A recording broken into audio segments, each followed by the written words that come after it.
जिंदगी में आपसी रिश्तों के बीच में खटास क्यों उत्पन्न होती है। यहाँ पे जितने भी हम रिश्तों की बात करते हैं, अगर हमारे रिश्तों के बीच में कुछ उम्मीद है, एक्सपेक्टेशंस हैं, यानी कुछ चाहते हैं, तो वहाँ पे खटास होनी निश्चित है।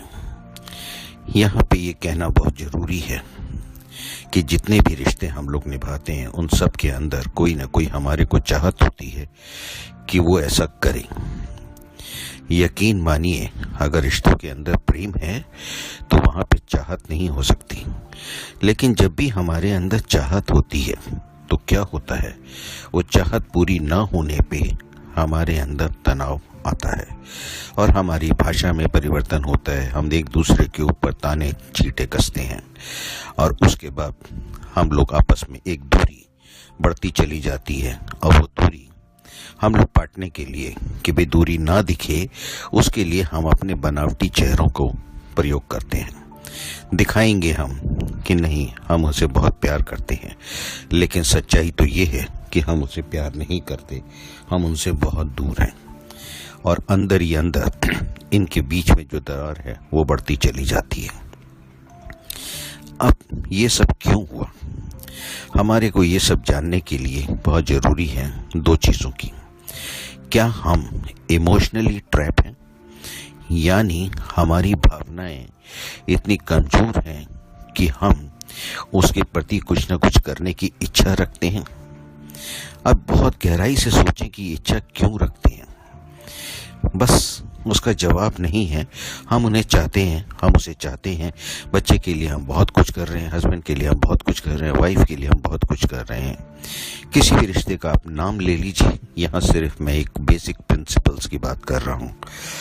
हम लोग आपस में एक उम्मीद करते हैं कि वो ठीक चले और उसकी भलाई के लिए हम अब तरह तरह की चीज़ों को हम प्रयोग करते हैं। कभी उनको कुछ चीज़ ला के देंगे, कभी उनकी हम सेवा करेंगे, कभी कुछ करेंगे। सिर्फ और सिर्फ एक ही उद्देश्य होता है कि वो खुश रहे। आंख बंद करिए और सोचिए, क्या आपने ठेका ले रखा है उनको खुश करने का?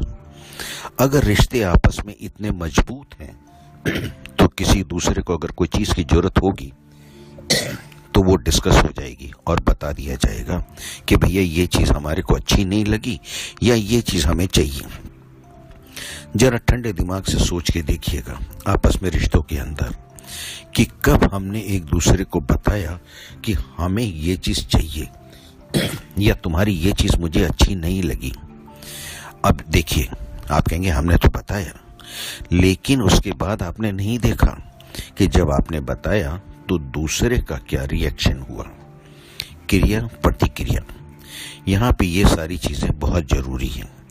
अगर उसको बुरा लगा है कि आपने उसकी कमी बता दी है और वो उल्टा आपके ऊपर ताने लगा रहा है या तर्क वितर्क दे रहा है कि मैंने तो ऐसा इसलिए किया, ये वैसे किया, तो यकीन मानिए कि वो आपको नहीं चाहता, क्योंकि वो जो आपने कमी बताई है वो आपने सिर्फ अपने प्रेम में बताई थी, उसको सुधारने के लिए।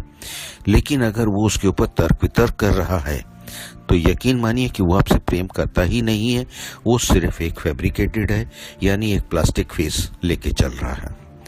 यहाँ पे जब भी हम किसी क्रिया को करते हैं तो उस क्रिया से पहले हमें ये सोचना जरूरी है कि इसकी क्या प्रतिक्रिया होएगी, और उस क्रिया प्रतिक्रिया के सोच के अंदर आपको सारी चीज़ें समझ में आ जाएंगी। और जब आप इसकी धीरे धीरे करके प्रैक्टिस करेंगे तो ज़िंदगी में यकीन मानिए कि आपकी सारी क्रियाएं जितनी भी हैं वो ठीक हो जाएंगी और हमारे आपसी रिश्तों के बीच में से सारी खटास मिट चुकी होगी। इस खटास को मिटाने के लिए ही सिर्फ ये ज़रूरी है कि हर क्रिया की प्रतिक्रिया सोचें और उस प्रतिक्रिया जो कुछ भी आज तक हुई है उसके बारे में सेल्फ का एनालिसिस करें और अपने आप से ये भी पूछें कि क्या इतना इमोशनल या इतना भावनात्मक होना ठीक है। उसको जरूरत भी नहीं है, फिर भी हम ठीक कर रहे हैं। बस एक आंसर मिलते ही आपका काम हो चुका होगा।